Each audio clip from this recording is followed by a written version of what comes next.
Yo, what's going on, guys? If you enjoy this episode, then please drop us a like and leave your comment down below. And if you're enjoying the content, then please feel free to drop us a subscribe. We really appreciate it. Yo! Welcome back, everyone. It's Season 3, Episode 2. As always, it's me, Karan, K2T in the place. I am joined by Toby Colossus. Oi, oi. And we've got a pretty relaxed affair for you guys today. We just thought, let's kick back a bit. It's been a while since we've done an episode. And it's also just me and Toby. It's been a while since it's been just us two on an episode as well, hasn't it? It has. It has. You doing all right, Tobes? I'm doing okay. It's been a bit of a busy week. Been here, there, everywhere. Getting on with some music-based projects and audio-based projects, which has been fun. One of them not so fun. Been doing a lot of transcribing of audio, which can be quite tedious. But we're rolling. Good man. Some of the listeners might notice that I'm a little bit low on energy, but we are recording quite late on a Sunday, so please forgive me. Yes. How have you been? I was just going to say, for the future listeners, this was recorded at 8 p.m. on the 15th of May, so it's almost our bedtime, let's be fair. But yeah, I'm okay, thank you. It has been a long week, but the other day, I finally got to touch music for the first time in a while. Nice. Nothing good came of it. But Love to hear it. Yeah, of course. But it was... It basically was a day where I downloaded Contact, right? I paid for it, guys. I paid for it. Yeah. Oh, really? Yeah, of course. Okay, it was on a deal as well, so I was just like, okay, this is perfect timing. And for those of the listeners who catch us live on Twitch, you'll know that we do community nights and we watch a lot of stuff. Last time, I think it was on the 6th of May, we were doing a session with Mike Scallagrim. And we were watching the four composers score the same piece of movie footage. Yeah, and Christian Henson, wasn't it? He had the part. Christian Henson had a thing called Piano Book, which I thought, you know what, I've got to check this out. So I bought Contact, went to Piano Book, signed up, and used tons and tons of like the sample packs and just put them in. And how did you find it? Like, what were the standout kind of sounds for you, would you say? There was one that was called Woven Strings, and as you'd expect, violins and stuff, and it had a really rich sound. Like Tobes, you've played that game Unravel, haven't you? Yeah. You know the strings in a lot of the pieces. Mm-hmm. It had that sort of tone, which I thought was just a really nice and rich sounding tone. Sounded really real. So that was quite cool. The standard pianos as well, really nice. There was a really nice one that sounded like a lot of pads, and it was called Winter Voices, I want to say. I think there's quite a lot of kind of choir infused and kind of like yes, that's it. And yeah, I tried those out, and I just really loved just like trying out different chords, different melodies, and seeing how it sounds, and I thought it sounded really good. I was actually trying to write something for you to collab on, and realized that the chords I did were a bit boring, so I just deleted the project file. But it was nice to just play with sounds, you know? And because usually I'm very much like a sampling kind of person. It was nice to just try and write using a Mac keyboard, but still. Yeah, sometimes grabbing those kind of library sounds can really help you throw yourself into like a bit of like inspiration and creativity, you know? Exactly. Because it gives you a lot more freedom actually being able to play all the different notations you want to go for and whatnot. Yeah. It sounds like I think I installed the player for that library you were talking about, the free librrie. Yeah, Piano Book, yeah. I haven't downloaded any of the bits yet, but I do aim to. But it seems like it's very much more of a kind of like experimental and kind of like more unique sounding library. That's why I really like Spitfire Labs, that free library, because you find that there's so many really cool, unique sounding different patches you can use. Like there's one that's literally called Frozen Strings, where it's a load of string instruments that have actually been recorded in a Arctic environment. So they've actually like mic'd up these instruments and kind of like recorded it with that natural kind of ambience, and that can just literally elevate your sections in a composition and whatnot. And you often find with these kind of things that it's all about the layering as well. I use quite a lot of east-west stuff in my composition work, but what I find is it's very important to layer it all up with other sounds, because east-west, it can sound very not MIDI, but a bit thin, a touch lifeless, unless you're really going in on the kind of expression and modulation, MIDI controls. So sometimes just layering up the sounds can really add to the kind of the elevation of the sound, But it's cool to hear that that's what you've been experimenting with. Going down that kind of line. Like, I do enjoy sampling and all, but I do think there's it's a skill, right? It's a skill to be able to sample well. It's also a skill to be able to write by yourself, right? And having a balance of those two is how you craft your own unique mishmash of the two. I already know I can sample well. Writing, I've done it before, but because now I work on music less, I find I'm getting a bit rusty with it as well. Like when you haven't touched a piano in so long, you're going to forget how to do stuff.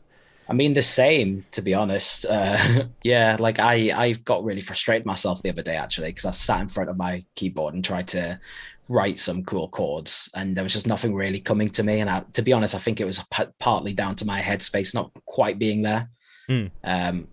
It certainly helps kind of have feeling, like whatever kind of emotion you're trying to portray, it usually helps kind of being like feeling that emotion somewhat, if you know what I mean.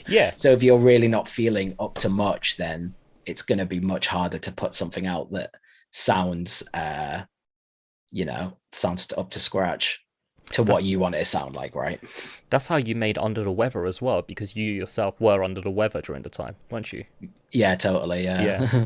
Even the lyrics in that, and like, because I found the acapella, I've never spoken about this before, but I found the acapella and even the lyrics really connected to me, to a situation I was experiencing at the time. And it all kind of just, fell into place and whatnot. Yeah. Going back to Christian Henson, though, I actually watched quite an interesting video to any of the composers and people that are into kind of scoring and stuff that might be listening. But he put out a video the other day about how to approach scoring an multi-episodic drama or TV show. And one of the points that he put across was how it's less about the composing and more about finding the kind of mood and like the pacing, if you get what I mean. Yes. Which is quite interesting, because I think when you think of like a media composer, you would think of like a traditional composer of like all the notes have to make sense and all this. Whereas these days it's not really about that at all. A lot of the composing work can be down to like the sound design and like the building of the mood and whatnot. That's becoming much more of an important thing. Because you're accompanying the picture as opposed to writing the picture. Exactly, yeah.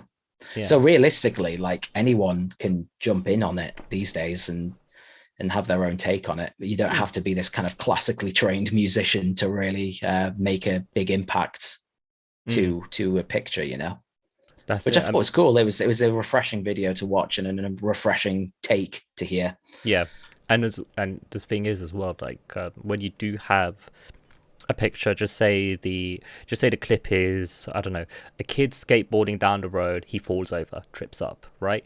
Someone could keep it completely sound design orientated, the sound of the wheels, him falling over, the kid crying or something like that, and someone else could make it into like a really sad classical piece. Both of those pictures make sense, but the emotions you feel are completely different. One feels more documentary-esque, one makes you feel more sad and sorry for the kid, for example. Yeah, exactly. Yeah. Yeah, have you ever? You probably haven't seen this film actually. It's called Mid-90s. It was Jonah Hill's debut directional. But that's a great film to watch for a soundtrack. It's like a 90s skate film, Hmm. but a lot of the soundtrack is this kind of this mash of serious sound design and quite subtle composition. But it's Trent Reznor and Atticus Ross from Nine Inch Nails. The Nice. masterminds behind that one. But a really cool score. It's like I sometimes listen to it just as like bits of music because it works just as well as pieces of music as it does a score. Yeah. Is that your Uh, favorite score? No, No. it's good. It's definitely good, but I wouldn't go so far to say it's my favorite. You never know. I had a feeling, but Yeah, actually, to be fair, having a favorite score as well, that's something that's so hard to quantify, isn't it? it is. It's like yeah, it kind of is because like even with like what's your favorite like track within drum and bass or your favorite all time tune within drum and bass, it's quite a hard thing to kind of put your finger on really Mm. a lot And of the even time. then, it's not like your all-time favorite is always based on, I don't know, the songwriting or the mix down or something. It could literally just be, this is my all-time favorite tune because it reminds me of blah blah blah. Yeah, exactly. Yeah. Connecting a memory to it and whatnot. Yeah, exactly. Like, yeah, I think memories play a huge part in music, both like dance music or even movie scores as well. The memory of hearing that piece of soundtrack changes a lot. Yeah, definitely. Hmm. Um, there's an amazing album that came out earlier this year. Bonobo. Have you heard the new Bonobo album, I've heard Fragments? I've heard the singles. I've not actually sat down for the whole album. I really need to listen to it. I Love think Bonobo. I think it's absolutely amazing. Because it's kind of going back to what we were saying about how it's all about finding that balance of sound design and composition within certain elements of all music and like scoring. But Mm. he's really he's always nailed it. Yeah, of But for course. me, in particular, he's like nailed it even more. So I think with this album, because the last two, I think it was like the Northern Border. It was quite like dancey, wasn't it, and house Yes. orientated almost. Still a And great again, album. a really good album. Yeah, like obviously, I'm not saying it isn't good or anything like that. But what like his standout albums for me are definitely his like earlier bits where he was way more kind of multi-genred with it, and it was a lot more kind of organic in instrumentation and techniques as such. Um, but with this new one, it feels like he's almost like going back to his roots a bit, but while still retaining that kind of dancey element to it all. Mm. And the execution on it's just phenomenal. Like there's like a few tracks on there that are really kind of like this bass heavy like dance influence kind of track, but the end will just go into this complete like symphonic mesmerizing piece of music, and I just how he Right. manages to juggle it and balance it, it's just so well executed. So it almost sounds like this album is almost like his true awakening, if you will, as an artist, where it's like fully 100% in. This is it. This is in. I'd like that's how I would perceive it for sure. Like he might have a complete different take and think that he had already achieved that way back when or whatever. Mm. But yeah, for me that album really does sum up his true potential. I'd like to say. Mm. But yeah, really good album. I definitely recommend checking that out. What was it called again? Uh, Fragments, right? Fragments. Yeah, I've been absolutely rinsing it. Mm. He's got a track with Joji on there as well. Good Oh yeah, tune, yeah, yeah. I know Joji. underrated. Oh, MrBurntYoghurt with the raid Hey, mid episode as well. mid app. Thank you. That's just ruined our episode. No, I'm kidding. Thank you very much. How Appreciate you it. doing, Matt? Mate, I hope you're good, dude. Yeah, thank you. So for any of our future listeners, we are obviously live on Twitch as we are for all of our Think Breaks episodes. We've just been hit by Mr. Burnt Yogurt, who is of course one of our co-hosts. He is. And yeah, just an all-round good person. But yeah, it's for those of you who just joined in as well, we were just talking about Bonobo's new album Fragments, which is very much worth the listen. And yeah, no.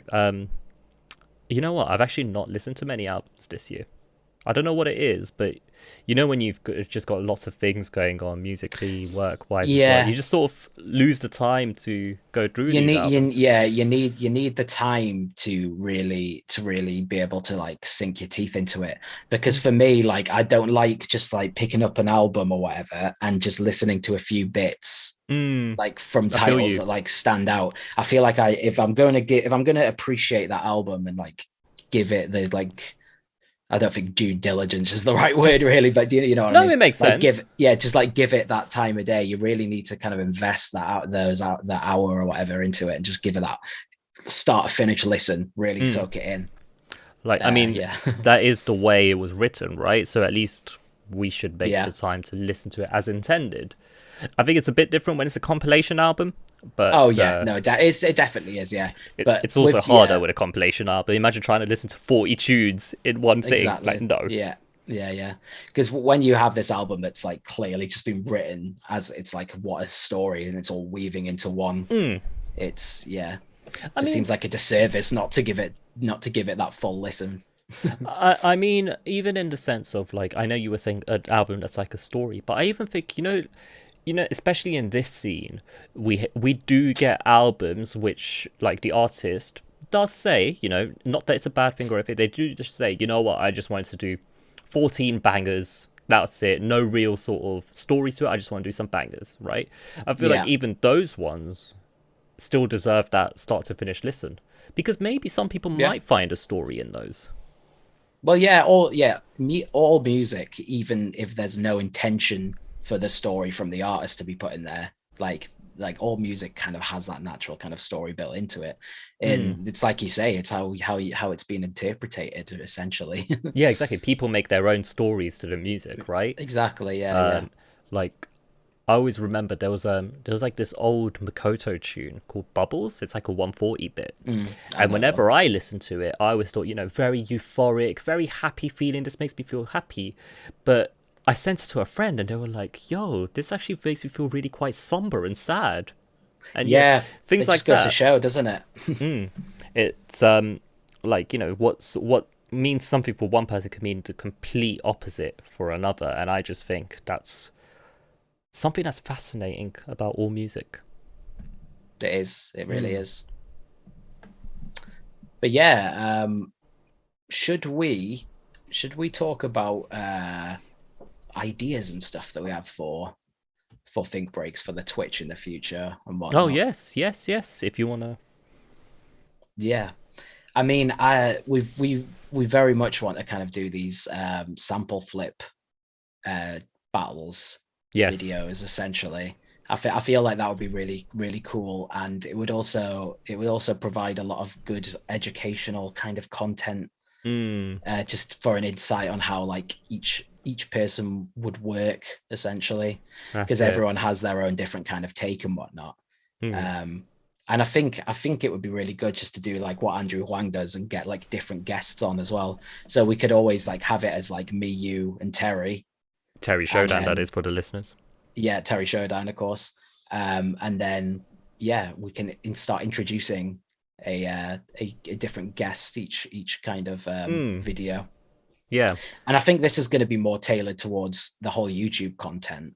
Yes. So for anyone who who maybe hasn't already, but you can make sure to subscribe to our YouTube, and there's a few videos in there that right now that are taken from some of our other Think Break streams, just in case you're one of the listeners that don't really have the time to catch us live. There's always going to be stuff you can come back to at a later time at your own leisure, even though it's leisure, but still. There's going to be some other content. We are thinking of moving Think Breaks into a lot more of a interactive thing, and this is the exactly reason why I wanted to do an episode today, just shooting the hay, because we've got our lovely audience who are watching this live, and obviously we've got you lovely people in the comment sections or on RSS feeds. It's always just nice interacting with you guys and seeing what you guys like about Think Breaks or what you guys want to see from Think Breaks. And definitely want to move it to an educational thing, because we do have a lot of producers that watch our stuff, get involved. So yeah, I think it would be really beneficial. It'd be a really cool way to get loads of people within the community involved as well. yeah, I know of some of the community that would like to get involved in the sample flip, especially since we've sort of just thrown it about as an idea. Yeah. And I think it'll be good fun. It'll be nice to see how everyone else like works with the same. Like I always find that such a fascinating thing, how people interpret the same piece of music, Source material or whatever. Yeah. Like you know how, for example, an album comes out and there'll be one track that does really well, so people think, all right, let's release this as a single, but it comes in a package of like 6 to 8 remixes as well. It's really fascinating hearing the original and then seeing, oh, producer A decided to remix it like this, producer B decides to do it like this. I just find that really fascinating. Yeah, it's just so many different angles that can be taken down. Yeah, and even just the idea of like, especially with tunes that have a lot of elements and stuff, it's interesting to hear, oh, okay, these people really liked the guitars in this tune, whereas this person really didn't care about the guitars and just left them out, sort of thing. Yeah, people pick up on different kind of elements that'll really kind of connect with them and excite them in a way, you know. Yeah, I always just find that fascinating. It's it'd be nice to do something like that for our community as well and give back. Yeah, essentially. Yeah, I'm just excited to get one started really and get it out on the YouTube, because I'm quite aware at the moment that we're using our YouTube. We've not posted much, but at the moment it's just been posting kind of the clips of archives, us reacting essentially to certain videos during our community days and stuff, evenings. But yeah, so we will be putting out original content on there soon as well, which will be good. Yeah. And of course the podcast will still be a thing until Toby and I are old men. You know, you'll catch us in season 52, just grey hairs everywhere, just like, oh, you remember back in my day? Imagine we make it to season 52. That would be insane. I mean, I don't know. Where have you pulled that number from? 52. I'm not too sure. That just sort of came to. It's not even 8:52 right now. That's the weirdest thing. Can you imagine if it was? That would be perfect. But that would mean that if we did one every year, then I would be 83. So 49 years from now. 49 years from now, I'm 27, so that makes me, 76 years old? Yeah, all right. I'll host a podcast at the age of 76. Why not? Oh dear. But yes, we're just coming up with new interesting things to do on our both our Twitch channel and our YouTube channel. A lot of things that we say we're trying to come up with them, but I'm not going to lie, we're as everyone does on the internet, we're pinching a lot of ideas from people that were way more original that did it before us. We don't have original content. So I think something else that would be really cool to do would be deaf production. What's that? Where you obviously produce, but you don't have your headphones or speakers on, and you basically let chat kind of take control and take initiative of what should be done and whatnot. And then at the end, you obviously like listen back, and you'll just be like, it'll either be a pleasant surprise or it'll be a what. But yeah, that's an idea that we got from Bishu. Oh yes, that we've been watching recently. So big up Bishu.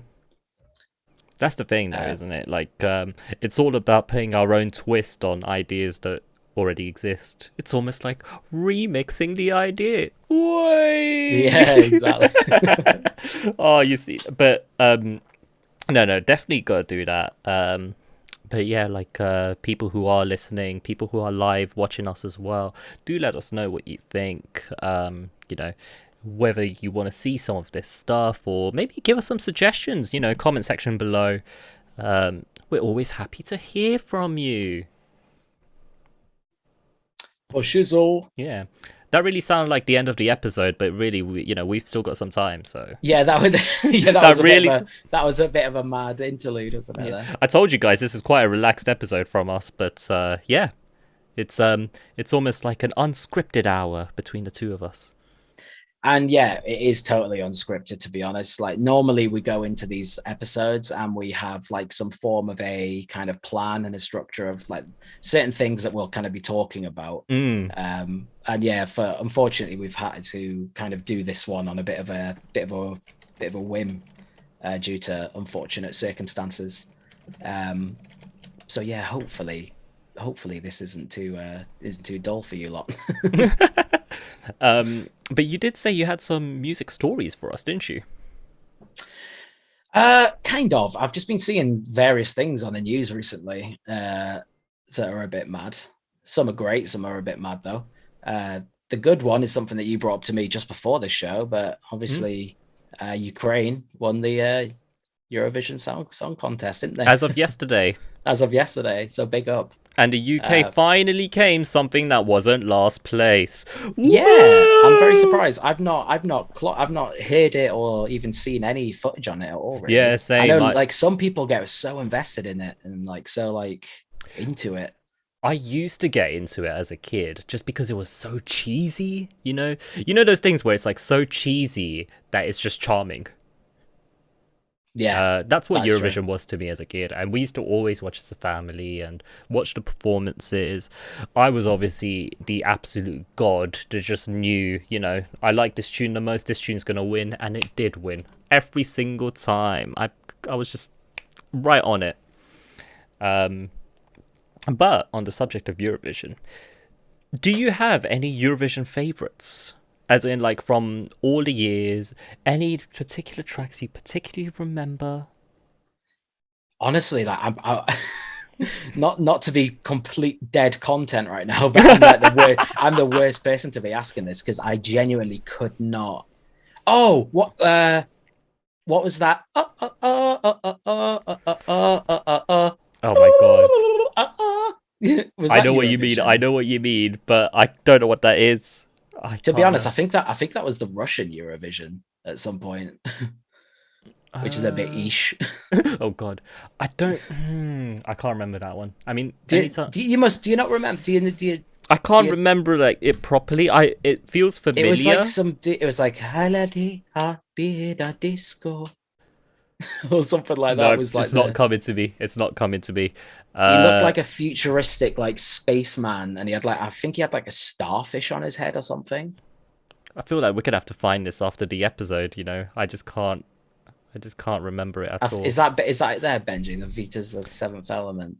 Vita's the seventh element. Is there a way for you to get this up on stream? It is. There he is. Is that the one on his head? Yeah. I mean, we can't play the audio because of probably copyright purposes and all. But yeah, very true. We'll definitely do that after the episode is over. Hell yeah. Oh, speaking about copyright issues, actually. Yeah. So one of our React videos that we put up, because I've been trying to edit things in, just to had the comedic value up and the kind of interest and watchability up, Yeah, of course. And I think I mentioned that it was during the Bishu video where he's listening to made up genres that his fans have been making. Yeah. And one of them sounded like a particular scene from the second Matrix film. So I edited in like a 5-second clip of that scene from the Matrix film, and it got us a copyright claim. See, that's the thing, right? Absolutely you don't absurd. even need that long. Like, I mean, isn't that the same way how Shazam works? Say you Shazam a very popular tune, you get the answer within a second. Yeah. It's something like with copyright claims, it's all based off the audio as well. Yes. Because if I could have used like a minute long section of that scene with no audio, and it would not have got the claim. But also, so it's just strange to me. Also, I feel like if you pitched it up slightly, would you have gotten away with it? Yeah, maybe actually. Maybe there was a way around it. Yeah. Yeah. I think what the best thing that I could have done was to not include any of the audio from it whatsoever, and just like maybe put the video of it over the audio of what we were listening to, if you know what I mean, just so it kind of like was aware of the reference I was making. So that's something I need to be aware of in the future, I suppose, before the copyright police come to us. Exactly. Yeah. I mean, didn't one of our Think Breaks episodes get copyrighted by my own label, Detached Audio? Yes, that as well. Yeah, the Christmas episode. Yeah. When we played Hex Distances, was it? And then under Hex's interview. And then we ended up with me copywriting myself, basically. Like, okay. Yeah, Labelworks that though. To be fair, if you cared enough, you could probably contact Labelworks and get that disputed. Yeah. But I don't think we need to worry it's about too that. much effort for minimal. Yeah. The views aren't there yet. We're not big time. Yet. You guys don't make us big time. I'm telling you that now. But don't trust anyone, not even yourself. Exactly. True. But yeah, the back to the whole Eurovision thing. The one tune I always remember is oh yes, go on. I think it was 2007 or 2006. There was a Finnish band called Lordi, and they did a tune called Hard Rock Hallelujah, and that was the first time I was like, "What do you mean, Lord? What Lord? Lordi? No. It's a Finnish band." For a second, I thought that's where Lord the singer came from. Not that she's Finnish, I don't think. No, I don't think she's Finnish. But yeah, that was the first time. New Zealand. That was the first time I watched Eurovision, and I was like, "Yo, Finnish rock is kind of cool." And that's the thing I like about Eurovision, actually. The whole thing of like, you get to hear what other countries are into as well, and how different their sound palettes are compared to ours. Yeah, there'll always be a slightly different take on something, won't there? Yeah, exactly. I just, again, like, it's just one of those things I just find so fascinating. Yeah, for sure. Yeah. Yeah, Matt, that's it, Lord. Yeah, they're still active, aren't they? Yeah. I'll always, like... I think South Park, like many things, has ruined Lord for me. What? See, I don't really watch South Park, so I actually don't get why. There was basically an episode where they just took the piss out of it, and it was Randy, who is the dad of Stan. And it's like this huge, like, kind of reveal that he's actually Lord. Okay. And it sounds really shit with me explaining it. But basically the only reason the music's good is because he's using this like auto-tune software. Right. So there's a bit where it's like, and this is it without the auto-tune. And he's just there like, I am Lord. Yeah. And it's just like, it's just so stupid, but just so perfectly done. But yeah, they've ruined so much for me. They ruined Matt Damon for me as well. Is that because of the fact that he keeps saying Matt No, sorry, that's Team America. Anyway, that's Team America, right? Yeah, it's the same creators, though. Oh, okay, fair enough. I was just like, hold on, Matt Damon. Exactly. Oh, I love that. And speaking of people ruining the memory of things for you. Oh no, please. This is dark as hell, and I've never heard about this. I wonder if you heard about it the first time. But so do you know Neil Patrick Harris? He was in How I Met Your Mother, I believe, and various other things. He was Barney in How I Met Your Mother, right? Yes, was it Barney? Yeah. I think his first role was it Battlestar Galactica? No, what is it? It's some old school kind of crazy sci-fi film.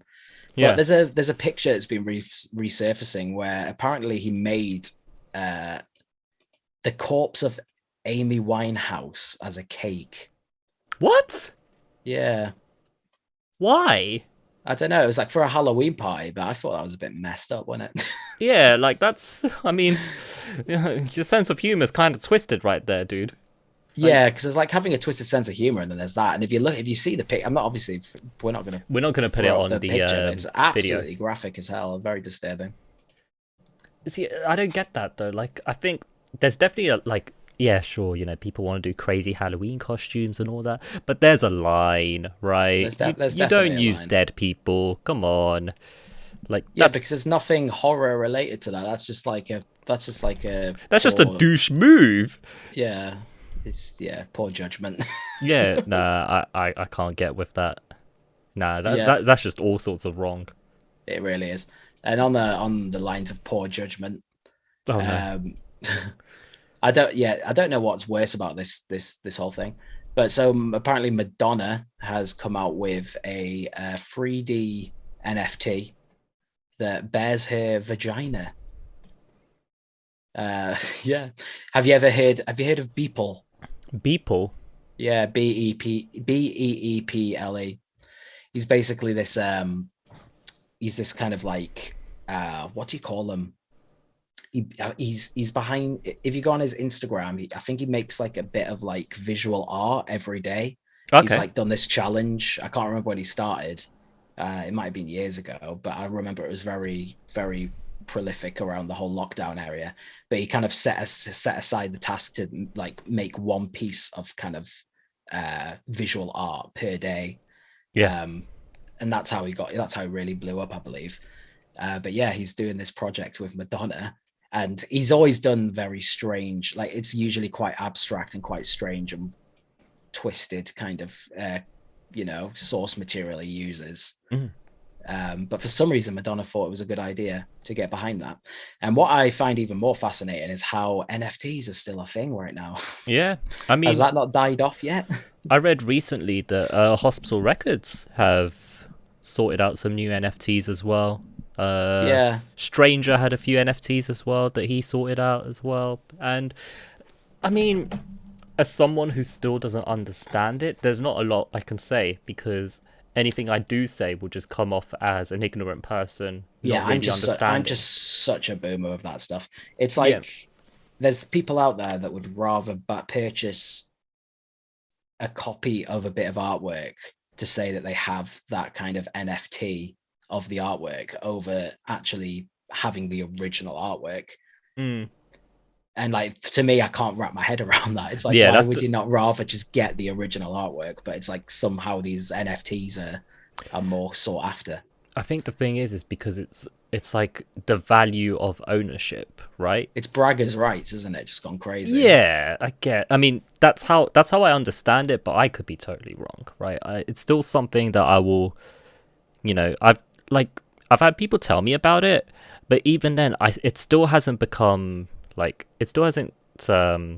become clearer to me that like what it is. You know what I mean? Like, it seems like there is a market for it, and more power to him if it does work. But at the same time, it's something that I can't imagine myself going like, yeah, let me get an NFT. And it all just seems it's similar to kind of like cryptocurrency. I feel it's like I feel like it's only worth getting into if you have that money behind you to get into disposable income sort of with. thing. Do you know what I mean? Like, yeah. It's clearly a certain demographic that can get involved with that. Yeah. I mean, we've got Scalagrim here who says that they don't even own the art. They own a bit of code connected to the place hosting the image.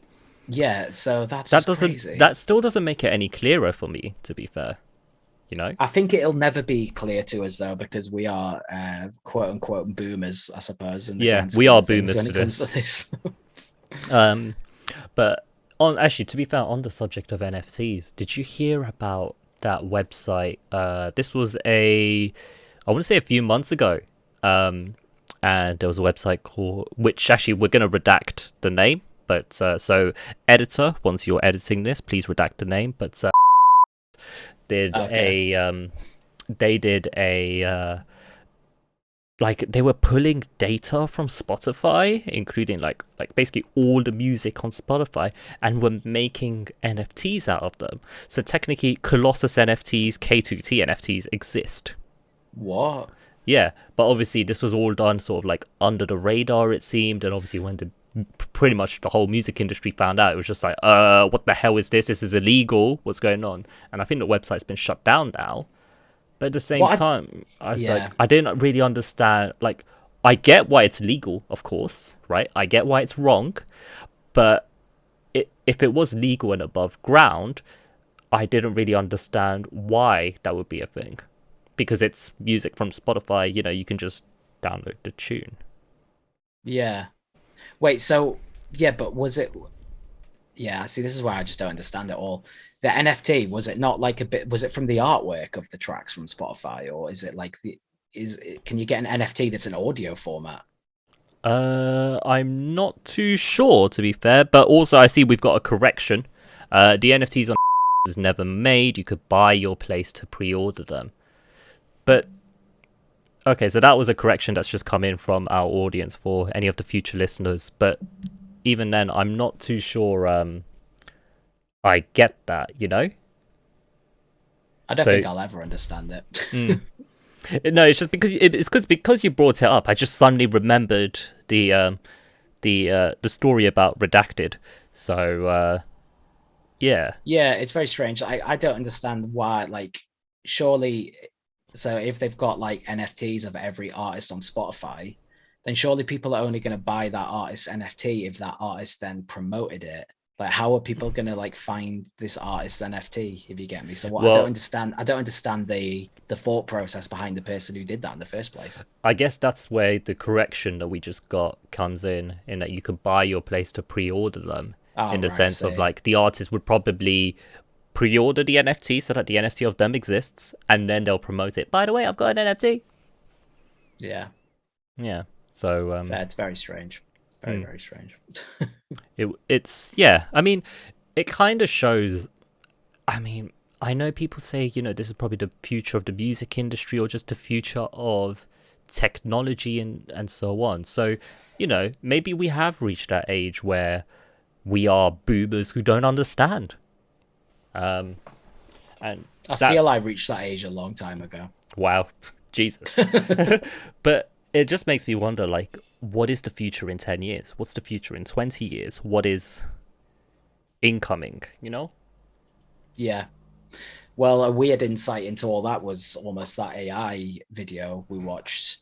The music AI thing, right? Yeah, the top 10 AI audio tools, music tools for lazy producers, I think he labeled it.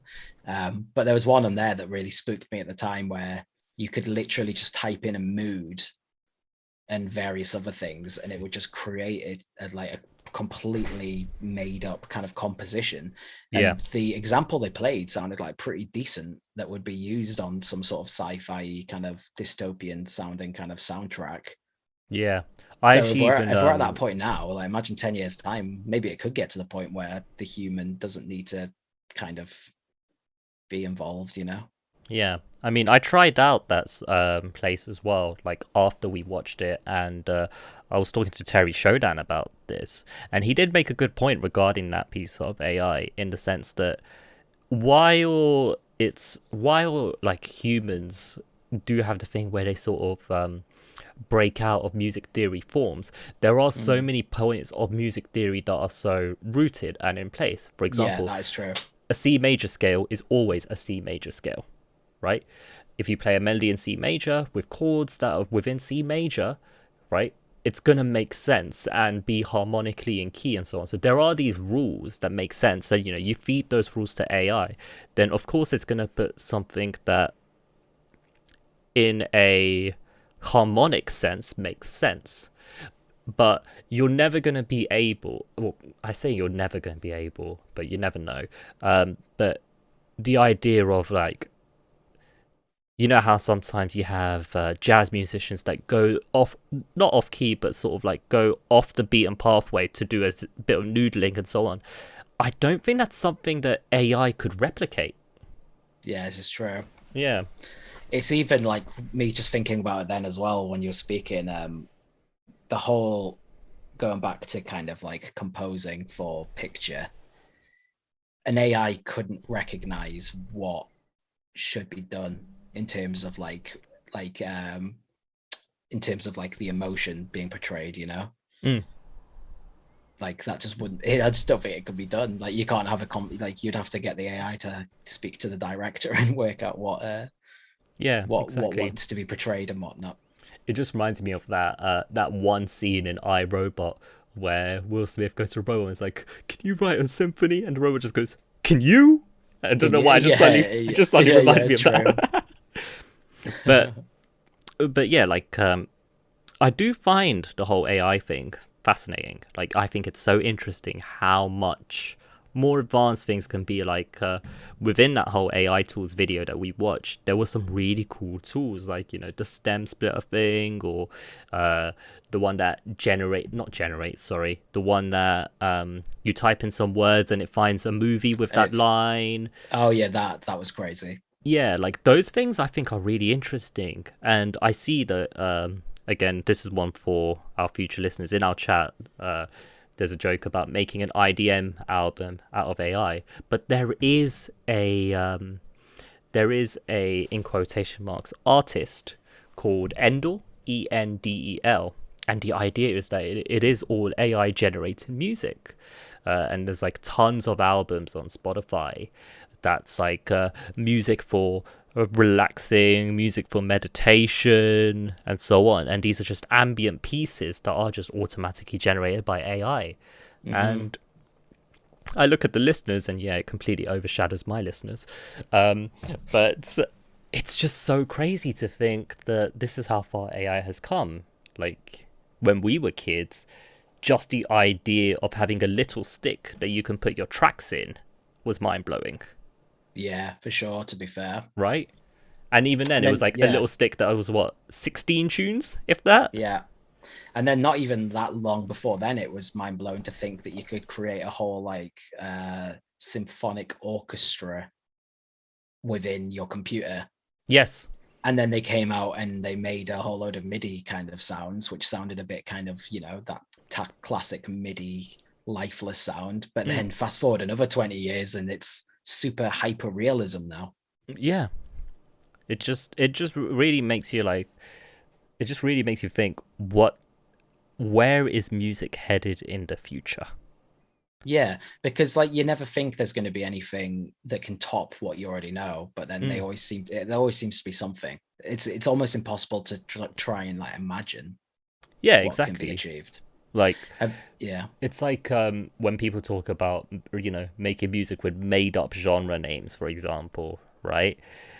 Like there's always these random words you latch on to. Like if the made up genre name has the word step at the end, yeah, that's you all. end up already elements. like, oh yeah, let me put some dubstep elements. Or if the made up genre name has got the word core, you're like, okay, I'm gonna go much faster because of hardcore and so more on. Distortion. Yeah, exactly. So I think even when you just make up random names, which sure probably take from other things, there's already sort of like a predetermined sound palette that goes on in your head.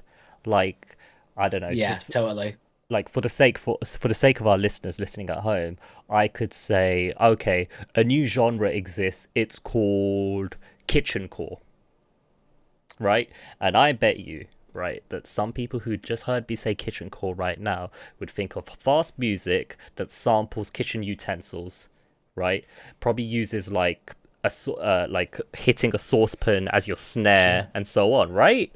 Yeah, pots and pans. Pots and pans, exactly, which is what some people describe some music as. So yeah, it's just, yeah, imagining the future is a weird thing.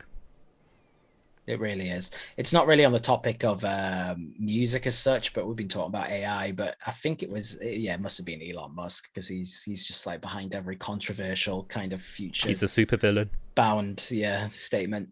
But I'm pretty sure he reckons that he's developing conscious AI or something like that, or he reckons conscious AI will be a thing soon. But has this man not watched movies? Yeah, like any movie. But isn't there the that robot? What's her name? Sophia, the robot that can. Yeah, but is that not the same lines? Kind of, but even that to an extent, like that is just an AI that, like all AI that we have these days is based off like all knowledge that we have, if you know what I mean. It can't create scenarios and it can't create a new way of thinking, if you know what I mean. It's just basing off experiences and different bits of data all scattered across, the web. That's what AI will always be. Exactly. So to then be like, oh, we can now make a conscious AI, it's like, well, what supernatural component have you managed to develop that Yeah. literally no one else knows about? Have you played Detroit Become Human? Yeah, Like seriously? good game. Yeah. I need to try it out. But I'll play that on stream. That'll be a good one. I'll do that sometime. Well, here we go. We've got a wonderment from chat. I wonder if the next coined term will be digital intelligence. How different would digital intelligence be from artificial intelligence, though? What would the difference be? Like, where is the line between those two? Because isn't artificial intelligence digital intelligence anyway? Artificial's more like, yeah, I suppose so, but artificial is like, yeah, I'm not gonna lie, I don't I don't have the educational background to really to really do that question justice. Yeah, that's So quite a tricky question. That was from Thistle UK. That was a really tricky question. I'm not smart enough for that. Yeah, I'm not smart enough for that one, but I don't know. It's artificial is by definition digital, so I feel like digital intelligence is just a way of describing artificial intelligence. Yeah, I think that's the best way I can put it. Yeah. No, that was a tricky question. I'm not gonna lie, that was a tricky question. And again, this is why I like doing the whole episode live, because we can interact with you guys as well. This is fun. I like this. But yeah, did you have another story in your list? I don't know. That was Oh right, that was everything, to be honest. We've run out. Yeah, we managed to milk the very little content we came in with for all it's worth. And this has been Think Breaks Podcast. Yeah, I wasn't expecting us to get so deep on the old AI side of things, but I suppose like that is probably the most interesting kind of thing, especially when you relate it to kind of like music softwares and like what it means for like music development and like human development as well. Yeah. It is. I do find AI fascinating, and it's like one of those things where as soon as someone talks about it, you could talk about it from hours, because it's one of those things where you just end up like theorizing and figuring out why this would work and that would not work and that sort of thing. So yeah, I've always found AI stuff fascinating, even if it does scare me. I won't lie, it does scare me. Yeah, but that's like someone who's watched movies thinking, oh no, they're gonna kill us all. yeah, that is it as well, because like to a degree, the only reason we kind of think like that way is because of how it's being portrayed in movies, for the benefit of like action and thrills. But I suppose, yeah, there are some good implications of AI though. Like, let's be like, I'm not gonna be absolutely, there'll be loads of like life-saving things that have come from AI. Yeah, sure. Exactly. And there probably will be more life-saving things to come from it. Maybe they'll replace us on this podcast. That would be very life-saving. Yeah, let's hope so. For the sake of all future listeners. We're going to be out of jobs. Damn straight. But you know what? We're going to wrap up this episode here. It's been nice. It's been nice to just shoot the hay, you know. Completely unplanned. Little bit of content. But I hope everyone everyone who has been listening, whether it's people who are listening live or people who are listening in the future, that you got something out of this. I think we covered a fair bit. But yeah, let me just wrap up. If you guys have enjoyed the episode, it's podchaser.com/thinkbreakspodcast. Any review helps, so feel free to go over there and leave us some feedback if you enjoyed the episode, or even just rate our show. For those of you who listen on Spotify, or just all of you in general, if you go onto the mobile app, be sure to rate the podcast. The more ratings, the more easier it is for other people to discover your favorite show. And yeah, that means more people to interact with. As I mentioned throughout the show, we are live on Twitch. It's twitch.tv/thinkbreaks. All our shows are now recorded live, just so that we can interact with you guys more. For those of you watching the videos, you might have seen some comments from our chat down below as well. So that's always fun. Maybe you might be a part of our next episode. Who knows? Come and join us. You never know. Other things, Patreon. We still have a Patreon. You know that we still have a Patreon. Patreon.com/thinkbreaks. Based on those sample flip YouTube videos that we were talking about that we are going to be getting to do, Patreon will be your best way to start getting those tunes from us as well and our guests. So that's something quite cool. Haha. To be fair, that is something we should have mentioned when we were talking about the future of like different kinds of content we're trying to do on YouTube. True. Because it does tie in quite a lot to the Patreon, like you say. Like you said, all of these kind of little videos we do that do end up producing music from it. Yeah, our aim is to give back. Put that all onto the Patreon. So if you are subscribed, you can just have those tunes, do what you want with them, really. Yeah. And what we'll do is on one of the tiers we'll put just the tunes, and then on the other tier we'll give you the stems as well so that you can play with it, and you get your own cheeky dubs, your own cheeky remixes if you want to. Yeah, stems, you name it, we can go from there, innit? Yeah, exactly. But that is patreon.com/thinkbreaks. Feel free to subscribe, and that'll give you access to our Discord only, a Patreon only Discord channel that we also have. Be sure to join our Discord as well. There's a big community of people. It's the easiest way to find when we'll be live as well. But we're usually live on Friday nights and the occasional Sundays. A load of friendly heads in there, a load of friendly heads, all levels as well, which is great. And that being said, thank you to everyone who is in the audience while we're doing this live. Thank you to everyone who is listening at home right now. Thank you to everyone listening on the podcasting services as well. We have been Think Breaks. You have been amazing. This has been Season 3, Episode 2. Good night, yo. Have a great one. Peace. See you later, guys.